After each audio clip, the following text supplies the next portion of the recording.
Hi, good day everyone. We will be continuing with the topic of finite state machines by now looking at the practical aspect. Particularly, we are going to be following the lab script where we will learn how to write VHDL code for a finite state machine. So what you can do is you can follow along with this lab script here. The start of the lab script essentially just has a condensed version of what the lecture itself contained, and you can read through this in your own time if you wish. However, I will be moving this from the screen, and we will now be focusing on quarters 2 to look at how we write code, VHDL code for finite state machines. So what I'm going to do is I am going to start a new project, a process with which we are all too familiar. So I'm going to call this Finite State Machines. And the name of this project, of course, is just going to be Finite State Machines. All right. I have no pre-existing file, so I can click Next. Now I'm not actually going to be using the Cyclone board for this. However, it's still good to set it up just in case. Just note that if you don't set it up, it's not going to be too detrimental if you don't. Right? Okay, just ensure that Altera and VHDL are selected here. And that should be it for creating our project. So again, this is nothing that's new to us. At this point in time, we have a newly created project. It's a blank project, and it is expecting a top-level entity called finite state machines. So the first thing I'm going to do is I'm going to add a VHDL code file to this project in which we will be typing our code. Okay, so one important thing to note, all right, what we can actually do here is we can write VHDL code for this finite state machine. So this is the finite state machine that we were looking at. And just to recap, this is a system with, it's going to look something like this with an input P, right? An output R, like this.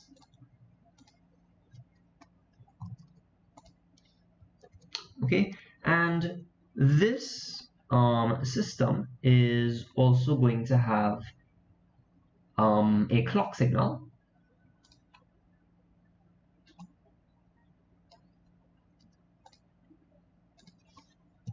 All right, because finite state machines are sequential devices, which means that by default they operate on a clock signal. All right, so this is what the overall entity of the system looks like. And just to recap our memories, we have this entity or this digital system which can exist in one of 4 states, and these are A, B, C, or D.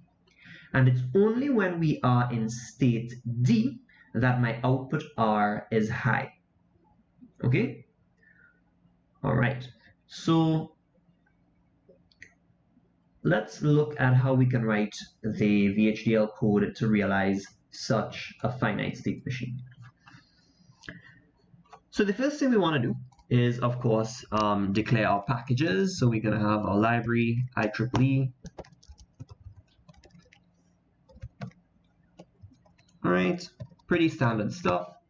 The next thing we'd like to do is to declare our entity. Now, our entity, we are going to call this finite state machines. And the only reason I'm giving it this name is because I created the project to expect some entity, some top-level entity with that name. All right, so I'm going to call this entity finite state machines. And the ports of this entity are going to be my clock, and I'm also going to have a reset input. Sorry, I forgot that from the diagram. So I'm going to have 2 single-bit inputs, or 2 standard underscore logic inputs, clock and reset. I'm also going to have my input P, which just because it's 1 bit, we're going to declare that as standard underscore logic, and 1 output Q. All right, so this is what the entity for this finite state machine is going to look like. So you may be asking, how come I did not declare P on the same line as clock and reset? And yes, that is entirely valid because these are all inputs of type std underscore logic, so it's equally valid that I could have declared the input P on that line. However, just to separate my data inputs from my control inputs, clock and reset, I just put it on a separate line. It offers no benefit to do it on the same line or on a different line.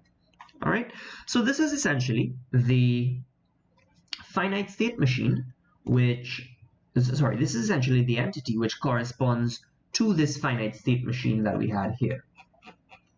Okay, I'm also going to add the reset input inside of here. All right, now one of the things with finite state machines is, remember, we are always taking into account the current state that I'm in and my current input. How do we realize this in VHDL? Well, it can be as simple as, when I am in state A and my input is P and my input P is equal to 1, my output R is equal to 0, and my next state is equal to B. So let's see exactly how we are going to do that in VHDL.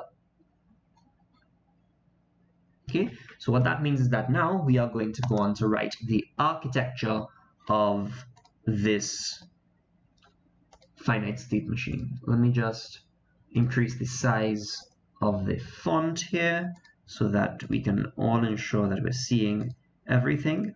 And of course, one of the advantages of having the VHDL code being taught in a video session is that we can always pause, rewind, and try to understand things at our own pace. All right, so feel free to pause the video if you don't understand anything. Okay, so let's start with the architecture. And this architecture is now of the paradigm that we are using for this architecture is known as the RTL architecture. It's something called register transfer logic. And what that means is we are just showing how we transfer the logic when transitioning from one state to another. All right, nothing too simple. Of course, we could name this architecture whatever we want. It's just we typically stick to the coding style. So for example, behavioral, data flow, etc., or structural. All right, so my architecture, I'm going to call my architecture RTL, and it is of this particular entity that I've defined above. One thing to note, in the lab script, I would have named the entity simple FSM.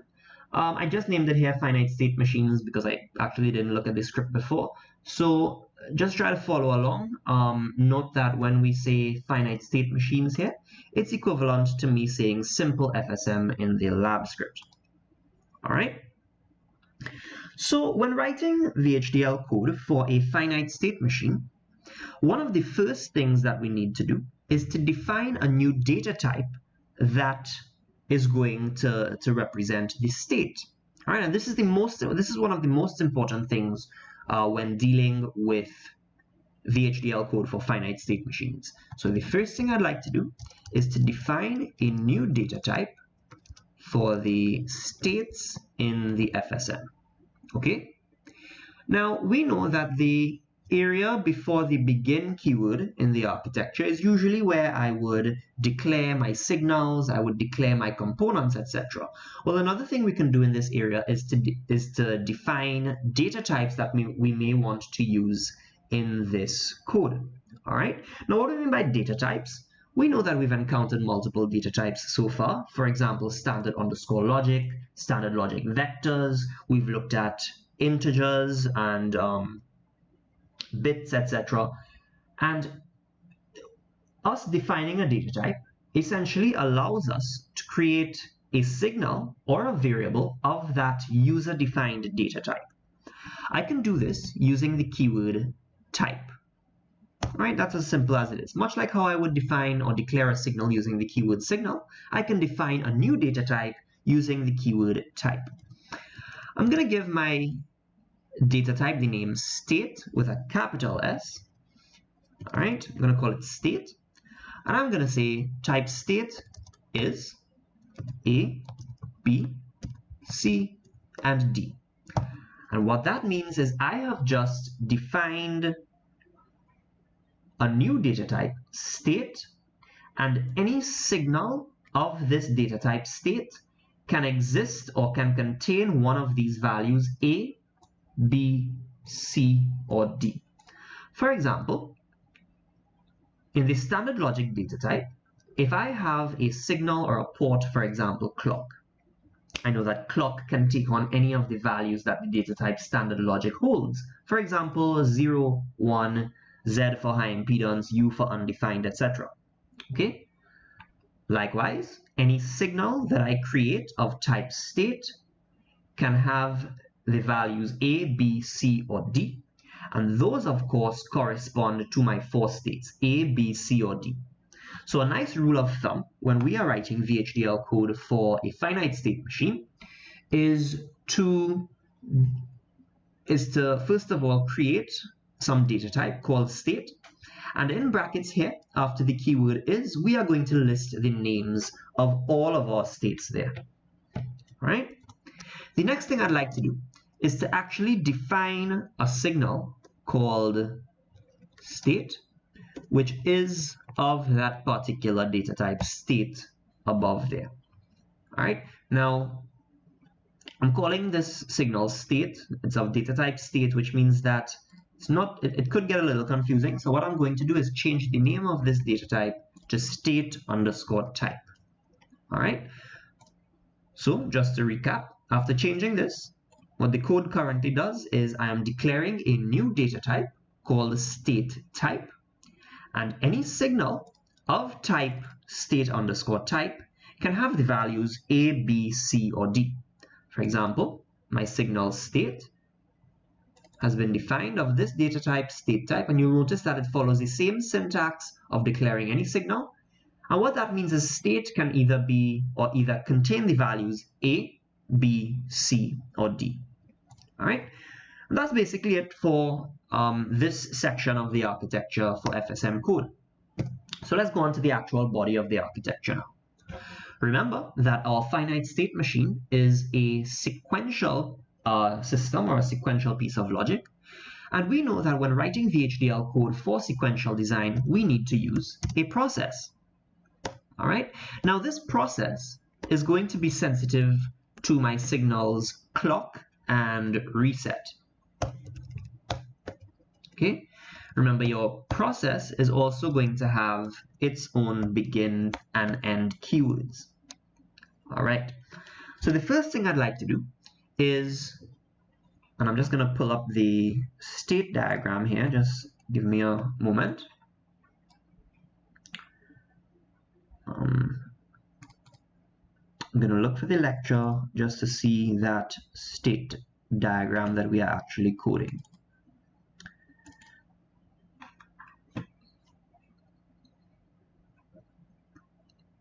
Okay, so we are looking particularly at this finite state machine here. And we know that from this diagram, state A is our initial state because it's denoted by this little arrow here that comes from nowhere. So what that means is that if this is my initial state, then when I initialize the system, or rather on startup, I would like my system to exist in this state. And the code for this is going to look something like this. Well, when will I initialize my system? Or on startup, what signal can cause my system to start up? That will be the reset signal. So the first thing I'm going to say is, if reset is equal to 1, then my state is equal to A. Some things to note here. As always, reset is of type standard underscore logic. So when I'm comparing it to a value, I use a single equal sign, and my value, the bit value, is in single quotes. All right. We know that for standard logic vectors, we express those literals in double quotes. The signal state is just like any other signal in our VHDL code. And therefore, if we are assigning a value to that state, I use the assignment operator, which is less than equal to. All right. We can also see from this that this is an asynchronous reset because due to the priority logic of the if statement, the reset signal is going to take precedence to any other signal below there. All right. So how we are going to write the code for this state machine is we have this reset signal, which brings us into our initial state. And on every rising edge of the clock is when we take care of our transitions by looking at our inputs. All right, I'm going to repeat that. It's a sequential design, which means that it is governed by a clock. And what that means is that on every rising edge of the clock is when I take care of these state changes by monitoring the value of my current input. Depending on this particular state that I am in, that is when I set the output there. Okay, all right, back to the code now. So if reset is equal to 1, then I am in the initial state, or my system is in state A. Else, if I'm at the rising edge of a clock, we of course denote this by if clock apostrophe event and clock equal 1, then, right, well, the first thing I'm going to do is I'm going to put an end if statement for this overall if else if block here. All right. Okay. On every rising edge of the clock, I would like to see what system my state is in, because depending on the state that my system is in and the input, that is when I'm going to determine the next state to transition to. So this block of code that we are writing here is actually referred to as next state logic. To do this for finite state machines, I use a case when statement. Of course, the case when statement gives me equal priority logic in a process block. So that's going to look something like this. Case state is, in other words, I'm going to highlight this value of state. I'm going to look at on this rising edge. In the case of when my state is some value, I am going to look at the input and possibly transition to another state. So it's going to look something like this. When A, if P is equal to 1, then the next state that I'm going to is B. And I'm going to end off this inner if statement here. The reason why I put this if statement here is because we have a bunch of if and ifs inside of here.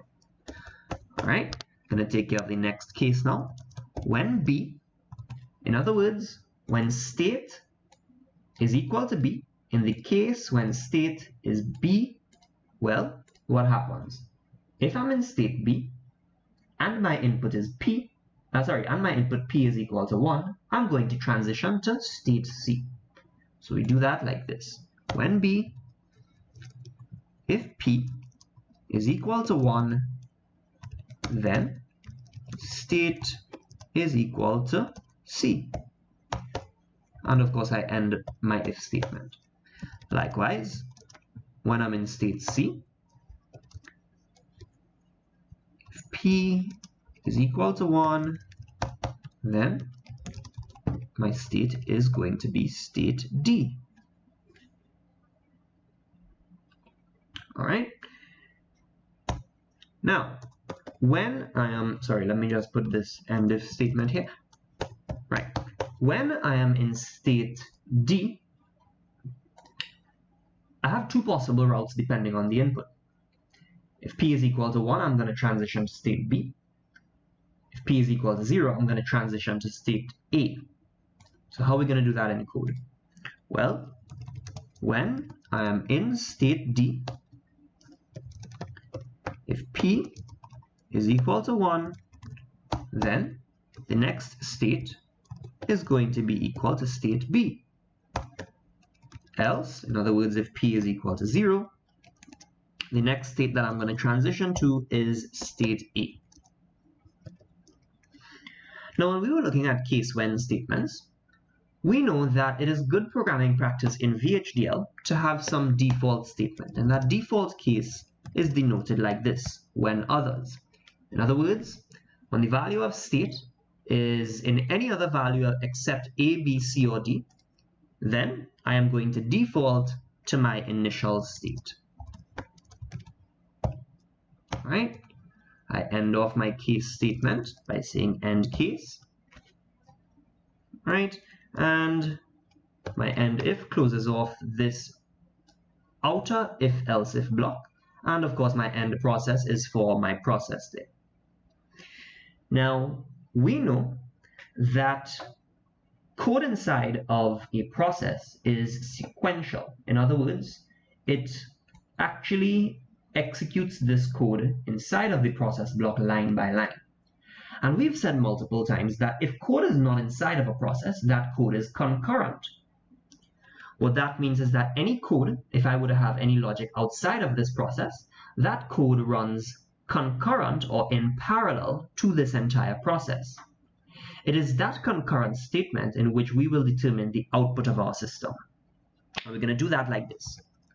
I'm going to say my output R is equal to 1 when state is equal to D, else it is 0. All right, and that basically takes care of the code for our architecture for this simple finite state machine. Let's just decompose this statement a little bit. If I want to have a conditional statement, kind of like an if statement, however, I want to have that conditional statement outside of a process block, then I know that I have to use a when-else statement. Reason being, if, else-ifs, and if-else statements can only exist inside of a process. Anything outside of a process, or in other words, any combinational or concurrent code, conditional statements like this must be done using when-else statements. I can't say R is equal to 1 if state is equal to D, else 0. I have to say when. All right? So what this line of code is saying is when state equal D, notice the equal sign here is the comparator to see if state is equal to D. When state is equal to D, my output is going to be high. Else, when state is any other value except for D, my output is going to be 0. Because this line of code is executed concurrent to or in parallel with this process, then whenever the value of state inside this process here changes to D, which we know occurs on some rising edge, well, whenever that state changes to D, because this line is concurrent to this process, automatically my output R is going to go high. When the state takes on some other value, for example, A, B, C, or D, the output R is going to be 0 by default. All right? And the whole reason that we get that is because of the concept of concurrency of that line of code with respect to the process. We know that in any other state, such as A, B, or C, my output R, which is denoted in the second half of the bubble here, is equal to 0. When I'm in state D, my output R is equal to 1. All right, and that basically takes care of the code for a simple finite state machine. Okay, so now we're going to look at something a little more complicated. So I'm going to save this as I'm going to save this as finite state machines.vhd. Okay. So one thing that we'd like to do now is to modify this code to something that is going to look a little more like what we're going to see in the exam. Now, one thing to take note of is that in this case, we only had one variable called state. And it was easy for us to transition from one state to the next. All right. However, when typically writing code for a finite state machine, we need to keep track of both the current state as well as the next state. All right.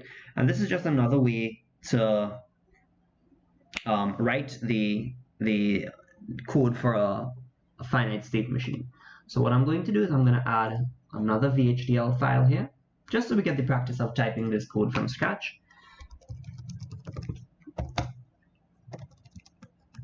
Alright, it's always good for you all while you're watching this video to have Quartus open and be typing along with this so you can pause, type, and follow along. Okay? Right, sorry, this is use.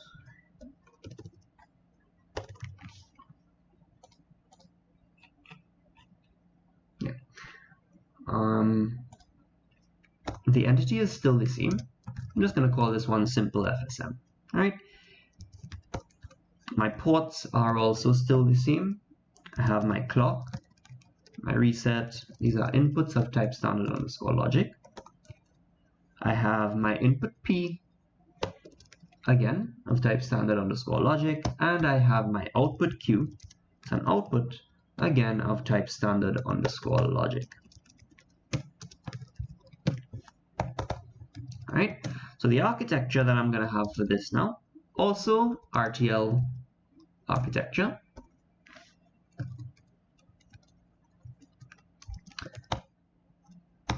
And again, I would like to define state type, much like I did before with the keyword type. I'm going to give that data type a name. Again, you could name it whatever you want. It's kind of like a signal. Right, and I'm going to list the states that I'm going to have for this particular state machine here. These are A, B, C, and D. All right, so the next paradigm to write code for a finite state machine is using two state trackers, and these are signals which keep track of the current state and the next state. So we are going to define current and next state signals, and we are going to initialize them to state A, my initial signal. So I have two signals here. I'm going to call these current state and next state. These are of type state underscore type, and I can initialize these one time here by giving them the value A with this initialization operator. We should be familiar with this whenever we want to initialize a signal. All right. Again, note that the syntax is the same for defining any signal. My keyword signal, if they're of the same type, I can list them separated by commas on the same line, a colon, my data type, and depending on if I want to initialize those states or not, I can do so with that initialization operator. Right, so on to the body of code of the architecture now. Now for this part, we are going to have two different processes running parallel to one another. One which takes care of the transitions or the transition logic, or what is called my next state logic, and one which actually does the selection of the state and executes that actual transition. So one of the processes is going to determine the logic to find out what the next state is going to be, whereas the other state is going to actually take care of that transition. Because these are going to be two processes, they are going to be running concurrent or in parallel with one another. So the first process I'm going to have here, I'm going to call that the state transition process. Right? And we know that I can always give my process an optional name by just giving any name followed by a colon followed by the keyword process. All right. Now this process, because it takes care of the logic of the state transitions, I am only going to take into account what is my current state and what is my input. I am only determining what is the next state to go to. I'm not taking care of the transitions on the clock edge. Because I'm not looking at clock edges or reset signals, what that means is that this process is not sensitive to either clock or reset. It's only sensitive to the value of my current state and the value of my input P. All right, so I'm going to have begin and end keywords for my process. And it's going to look something like this. Well, the first thing I want to do is I'm going to say my next state is equal to my current state. And what that means is that whenever this process is invoked due to a change in current state or P, I'm going to set this next state value or this next state logic to whatever the current state is. All right, we'll see what that means in a little while there. Again, I'm going to have a case when statement. So whatever is the current state,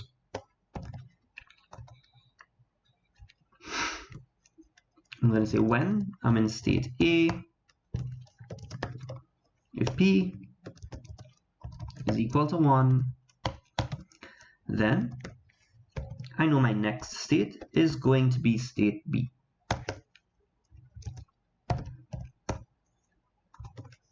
When I'm in state B, what happens? Well, again, if P is equal to 1,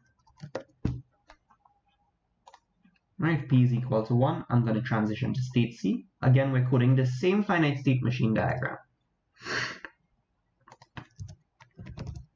Then my next state is equal to state C. When I'm in state C,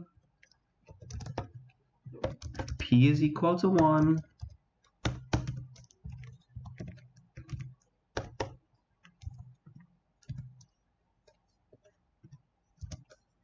my next state is state D. Alright, so the logic here is pretty much the same as before.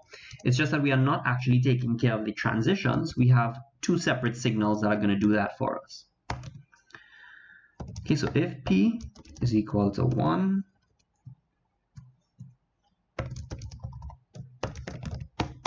then my next state we know is going to be state B, else my next state will be state A. And again, as with any case when statement, we must have this default condition.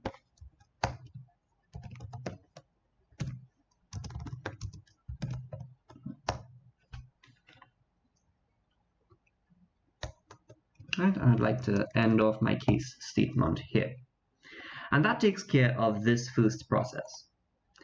The second process that we are going to look at, again, keep in mind that both processes are running concurrent to one another, kind of like with a test bench. Okay, this one I'm going to call the state select process.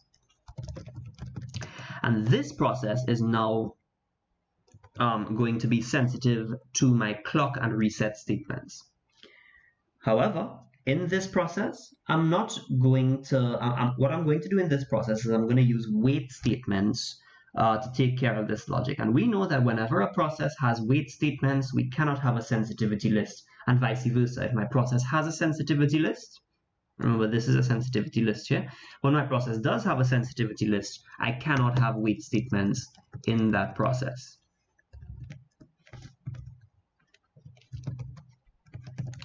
All right, so and we could have just as easily done a process with a sensitivity list, but this is just a means of us seeing how to create or how to do how to look for a rising clock edge using wait statements. Okay, so what I'm going to do is I'm going to wait until clock event and clock equal 1, right? And this is equivalent to something like this here, if clock event and clock equal 1. All right, it's just another way of writing the same thing. If the reset signal is equal to 1, then my current state is equal to A. It's just like before, when my reset goes high, I am going to set my current state to the initial state. Else, in other words, when reset is equal to 0 and I'm at the rising edge of a clock, my current state is equal to my next state here. I'm going to end off this if statement. Right, I'm going to end the process And finally, I'm going to end off my architecture here. So this is just another way of us to write code for waiting on a rising clock edge, or a signal which is, or a system which is dictated by some clock signal, right? A system which is dictated by a clock signal. So what this means is that I'm waiting until I'm at a rising clock edge, and then I'm going to see about all this logic. Because I am looking for this reset when I'm at the rising edge of this clock, what that implies is that this is code for a synchronous active high reset. It is no longer asynchronous because the reset signal does not supersede the clock. Rather, it is dictated by or governed by the clock, which is why we have, first we're going to wait for that rising clock edge. And if I'm at that rising clock edge, then I'm going to check for that reset signal. If it's not high, then my current state is equal to next state. All right. An alternative way to write this process would be something like this.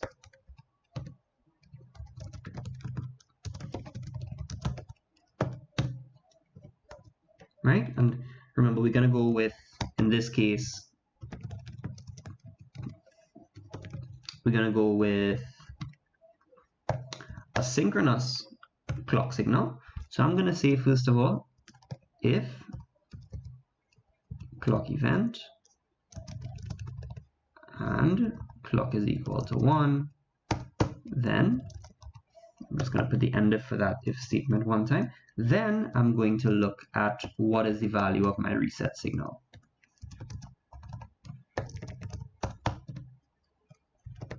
So this is just the equivalent way of writing this process with a sensitivity list. Okay? You can choose whichever method you are comfortable with.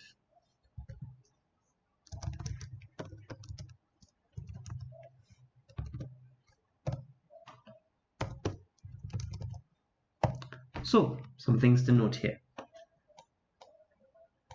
Choosing either of these, both of these processes are the same.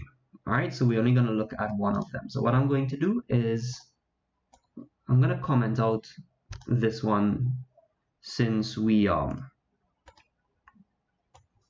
more familiar with the use of the if statement for the clock like this with a sensitivity list. Okay, so what this means is that these two processes are parallel or concurrent to one another. And what that means is that a change in my input P or a change in my current state, that is going to determine the next state that I'm going to transition to here. All right. When that next state has been stored and has been determined inside of this process, then this concurrent process here, which is going to be awoken by my clock, well, whenever my clock changes, whenever I'm at a rising edge of the clock, this process is going to wake up and say, hey, is reset equal to 1? If it's not, current state is equal to next state. Next state here would have been determined in this process in parallel. Therefore, whatever is the value of next state in this process here, right? Whatever line of code sets the value of next state here, if this process is awoken by the clock signal in parallel to that, whatever is the value of next state here is sent to current state inside of the second process. All right. Most important thing again to remember here is that these processes are concurrent, so that when one value of one signal, for example, next state, is determined in this next state logic function, then the transition is actually taken care in this process selection process here, in this state selection process here, sorry. All right. Okay, so I'm just going to save this one as simple FSM. Let me just actually build these to make sure that the code is correct in all of them.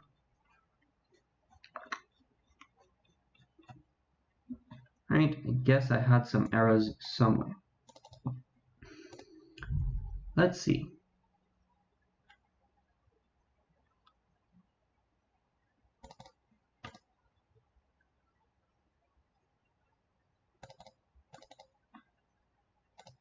missing a semicolon here.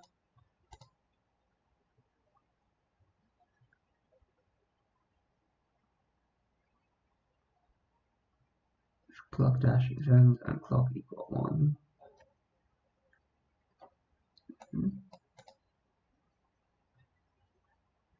Okay, so as soon as I fix one error, I'm going to take care of the other errors, right? Okay.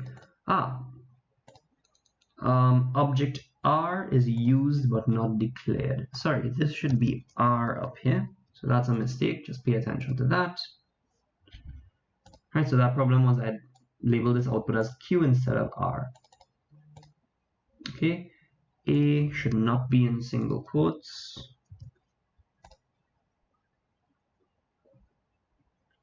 And that should be it there. All right. Now, in an exam, for the purposes of this course, we will be required to write code for finite state machines for the coding questions. The finite state machines, which are written using these two processes, where we have signals to keep track of the current state and the next state, this is the format that we are expected to follow. The only reason we did the first one is because it was easier to keep track and easier to learn how to write the case when statement, etc. But this method here, using the two processes, this is what we get marks for in an exam. So it's very important for us to be able to reproduce that code in an exam. Now, we will be going through this in future video lectures with the past papers, and we will be looking at how to write code for finite state machines. Okay? Don't worry, they're not going to be complicated like this, and we're not going to be required to write finite state machine code for sequence detectors in VHDL. We will see how we're going to write those finite state machines. The important thing is that we understand the general overarching concept, and then this stuff will all fall in place. All right, so that takes care of everything that we need to know for writing code for a finite state machine in VHDL. All right, very simple examples here. And when we are looking at the past papers, we will go on to some slightly more complex examples. Okay, all right, thank you all for your time and have a good day.